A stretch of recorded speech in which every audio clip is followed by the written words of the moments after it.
Hold on. Just don't look at the mess. Like, I don't care what you think. I don't care. I don't care, okay? I don't. I can't step. Because, like, I need, like... It took me, like, 20 minutes to set this up, so you better fucking, like the video. Oh, I gotta put on my Apple Watch that I'm doing. Door walk, yeah. Okay, maybe you're watching with me. Maybe you have a walking pad, maybe you're watching at the gym, but take this as a sign to literally get your steps in. You know, if you get burned out while doing something, while working on something, don't like scroll. Get down on the ground. Do like 10, like 20 push-ups, go onto YouTube and type in like short workout, short hit workout, whatever. And if you live in an apartment like me, just type in like hit workout, no jumping, in case you don't want to disrupt the neighbors. So there's like never an excuse, okay? No scrolling. Get on the ground and get hot, okay? Forgive me while I try to figure out the angles for these videos. I do like this video style where I am walking, hopefully, though, like the noise of the treadmill doesn't overpower me, and hopefully I don't sound too out of breath. Plus, I got this 20-pound vest on me. Anyway, take 2, action. Hello, everyone. Ooh, that voice crack. Okay, take 3. I need one of those things. Hello, everyone. It's everyone's favorite human being in the Milky Way and all the other galaxies, John Anthony. If you're new to me, hi. I love to help the misfits of creations, the outcasts, the celebrities, the legends, the LGBTQ icons. That all you little misfits of creations are so worthy of manifesting your dreams, especially my fellow LGBTQ icons, because I know that this world has in the past and might still be continuing in some areas made us feel like our existence is invalid. And this is a big middle finger to that.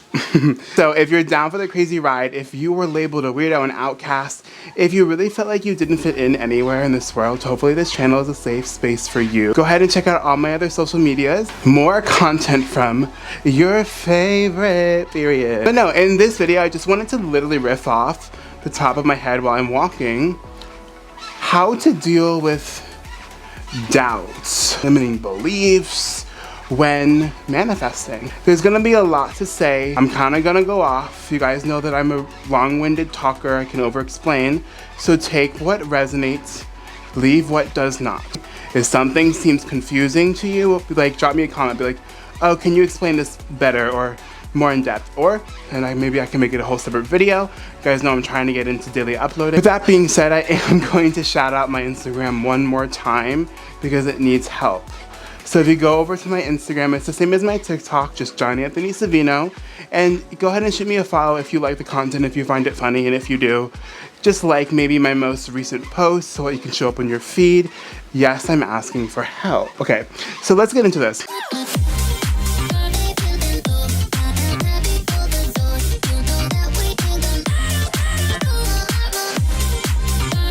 The first thing that I really want to say here is that we need to understand that the past does not exist anymore. It's not real.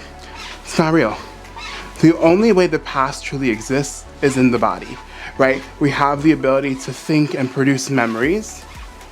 So maybe we think of a time or a person or a smell or a song. It produces maybe memories to certain traumas in this case. And also I feel like those memories, thoughts, visuals, whatever, they also can produce feelings. So the past, in my personal opinion, also can exist in the form of feelings.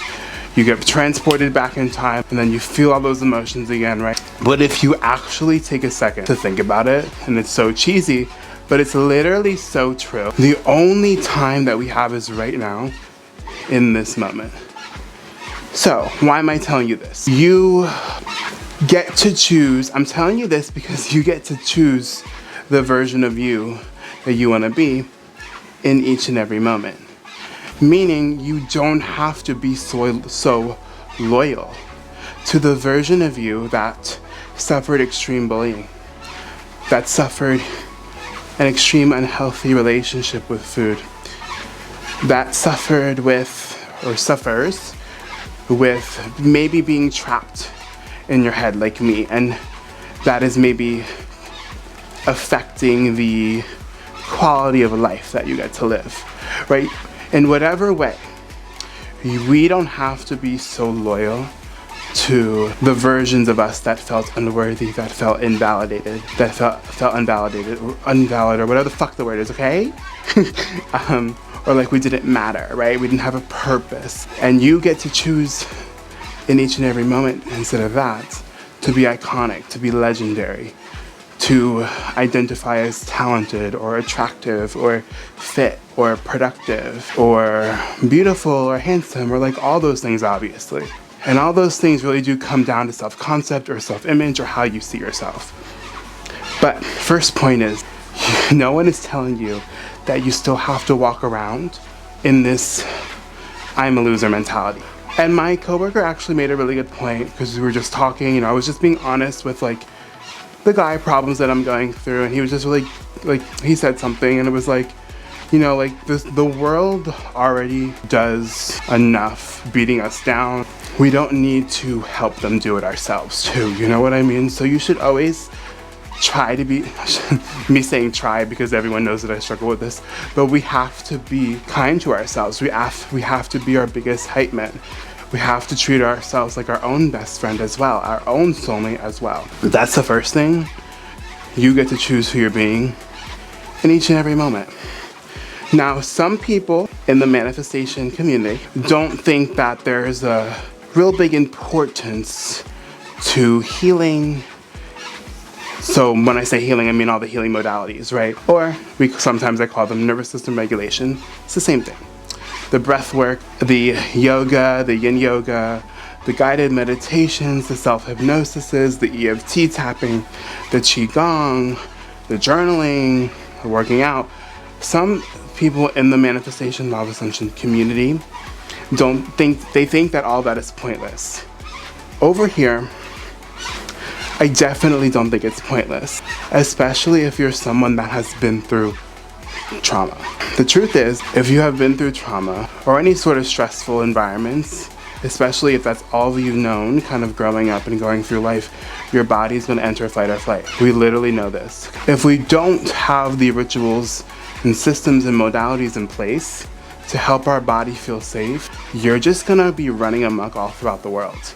You know what I mean? Think about it. If you're someone that's watching this video right now and you don't have a disciplined history with working on your nervous system, meaning maybe you're new to it or you don't do it every single day, you can probably answer this in the comments, because I realized this myself. Every action that we're doing, if our nervous system isn't regulated and if you come from trauma, you're doing it rushed. You don't know how to slow down. You don't know how to take your time, like everything. Watch when you're working, you're overstressed. Watch when you're trying to cook. Watch when you're trying to parent. Every action, most likely, it's done with rush. And most times, sometimes, yes, we're busy, we're running around, we're trying to get everywhere. If every action you feel like you're doing is like, you can't ever just relax and just take your time doing it and like do it intentionally, it's probably because your body's still in fight or flight response. I notice this when I'm like at work, because obviously I have a list of things to do and I can never just flow through them. I'm always like, and then like worrying about like, if I don't get it done, I'm gonna get in trouble, I'm gonna get written up, blah, blah, blah, right? It's that whole chaotic mess. That's like an unregulated nervous system. So I do believe that doing the modalities that you love, that you actually see results from, is beneficial. I really do.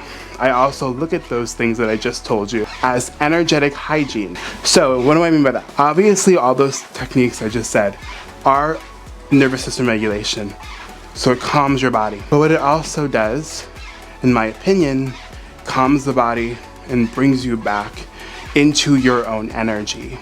So it's really good for all the legends out there that are manifesting their most wild creative dreams, but still going to a 9-to-5 or several 9-to-5s, because there's people out there that are working 2 jobs, 3 jobs, right? So and like maybe you're a caregiver of some kind, being parents of some kind, whatever, just going through the normal responsibilities of life, you're gonna get other people's energy kind of like tangled up in your own, okay? So doing those things, coming up with like trying and figuring out what modalities work for you and doing them every single day, because I understand that everyone has different time frame schedules, blah, blah, blah. But I do believe it's a necessity to take care of yourself. So grab and try a bunch of these different routines. Make a routine for yourself and do them every single day. Now, I don't just do a few energy, nervous system regulation techniques in the morning and at night. I will also do them throughout the day whenever I get triggered. Now, I work overnight, so it's easy for me to just go into the men's storage closet and just like sit there and do like a 5-minute guided meditation or a 5-minute EFT tapping. But if you don't have that, if you don't really have privacy at work, on your lunch break, can you do it in your car, right? Can you go for a walk on your lunch break around like a building, doing something to like refresh your energy, whatever. So how does this tie into the title? How to get rid of the limiting beliefs and doubts.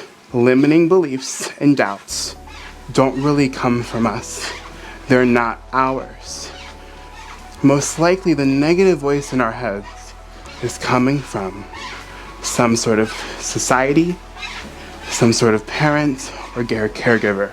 And dissecting this mindset that really helped me was understanding that I believe I came from a source of unconditional love. So any thought that I think that is negative isn't real. It's just coming from someone who bullied me. I think I'm ugly because of all the bullying, because of all the being picked on, because of all the abandonment and rejection that I faced. Obviously, beauty is like, what is that saying? It's in the eye of the beholder, everyone's different, blah, blah, blah. So maybe that wasn't the best example. But I basically have this nagging voice in my head that I'm ugly, too much, too extra, because of everything that I've been through. But it doesn't make it truth, because if we dissect this further, the people that bullied me or like ran their mouth or whatever, it was just a reflection of where they were at. So how they feel about themselves, what they were told from their parents, their caregivers, or society, right? So everything is kind of just passed down, but any limiting belief is not true because it's all just other people's perspectives, right? Now you understand any negative thought that you are having or you say about yourself or any negative perspective isn't actually yours to hold on to. It's coming from somewhere else. Remember, you're a legend. So I'm saying this because when you know that, it's going to be easier for you to be like, to not judge yourself for having these thoughts, these doubts, or limiting beliefs. That's the big thing. Hello, everyone knows that I still struggle with my weight and my relationship with food. It's not a secret. It's something that I am very open about because I don't want to be put on a pedestal.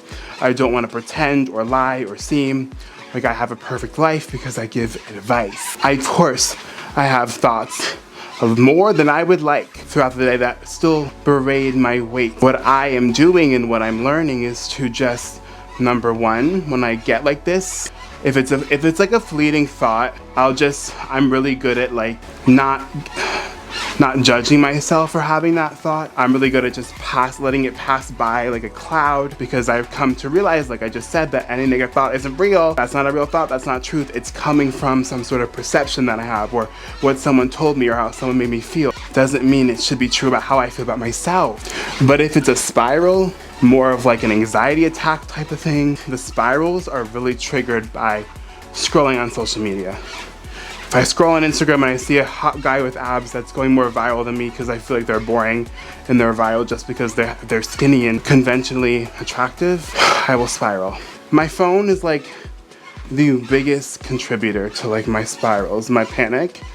But so I have to really limit my social media consumption, or be really intentional with who I follow. So it's more of like a panic like that. Then I will kind of go, I would definitely need to be alone. So when I'll go find somewhere where I can be alone, I'll come home, back to my room, whatever. And I'll just like start talking to myself, start talking to like the gay inner child in me. I'm like, John Anthony, like I know that the gay community is known for their really toxic beauty standards. There's gonna be someone out there that loves you for you.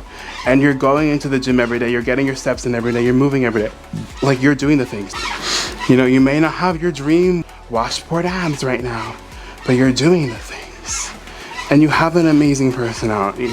And you're not boring like half of this population, right? So I'll just talk to myself and talk myself down. I'll put my phone away. I'll turn on a meditation, a breath work. Maybe I'll take a hit of my pen, put on some music after that, and just dance. I'm most likely good the next day, you know? If I need to cry, I'll cry. It really just depends on what I need in that moment. And that's just like allowing yourself to feel, and then, you know, maybe doing like a guided meditation, breath work, to realign yourself to that dream, that vision, or that most iconic version of you. And I want to go back to my biggest trigger, which is my body and my food and my abandonment. So that is like, those are the major areas that I tend to focus on throughout the day in my healing routines, because that's what I feel like is my biggest block right now, you know? I'm telling you that because you have to pay attention to what beliefs are running the show, or what certain insecurities are running the show, and give those limiting beliefs, doubts, insecurities, whatever, a little bit more TLC, you know? But only you can really force yourself to sit down and start doing the breath work, start doing the guided meditation, start doing the EFT tapping. Only you can do that for yourself. So you're gonna have to want it. You're gonna want to have to heal or become iconic or become legendary for yourself. Because I can't reach the phone screen and sit on your bed, like force you to sit down somewhere and do it. You're gonna have to wanna do it for yourself. And that's usually comes, and that's like the beautiful thing about rock bottom. Like, ooh, when I'm at some sort of rock bottom, ooh, I feel like a volcano that's about to erupt with so much power. Cause it's like, you know what, I'm ready to change. I want more. And when you're like, ooh, when you get to that powerful state, like you're literally unstoppable, like for real. Look at it like this, doubts, limiting beliefs aren't real. But if you're really traumatized, or if you've gone through a lot of heavy things in life like me, the nervous system regulation is going to literally be your best friend. And the best thing is, it's all for free on YouTube. You don't need to spend millions of dollars on a yoga class. Maybe you'll just need to go get a gym membership or something. Of course, they have like home workouts, but I'm going to encourage everyone to go out and get some sort of gym membership, CrossFit class, Pilates class. Maybe you do want to sign up for a yoga class. Oh my God, I'm out of breath. Maybe you do want to sign up for a yoga class if that's going to make you more responsible. Do it with a buddy. But also like scripting. Like I have a journal, and when I'm really spiraling, or when I really want to tap into that anger, there's something about turning on my headphones, blasting music, and like scripting like either one affirmation over and over and over again, or several affirmations. There's something about scripting for me, like, whew, that really helps me get out of a spiral. This is kind of also channeled right now. I feel like there's some people out there that are going to love writing down their new identity every single day. That's kind of like coming through me right now. Who you're choosing to be every morning, every night, and when you're spiraling. I'm gonna try that, because I usually write either one affirmation or a few affirmations over again until I fill up the page, and that, but I don't know, like, it's like about declaring who you're choosing to be this day and every day, and you do it with discipline and repetition, because then it becomes who you are. And that's the point. That is the point, okay? Okay, so that was it for this video. Let me know if this video literally helped you, and if you liked kind of like seeing me walk on the walking pad while filming, if it like motivated you to get your steps in or whatever. But let me know, and I'll see you guys tomorrow with a brand new video.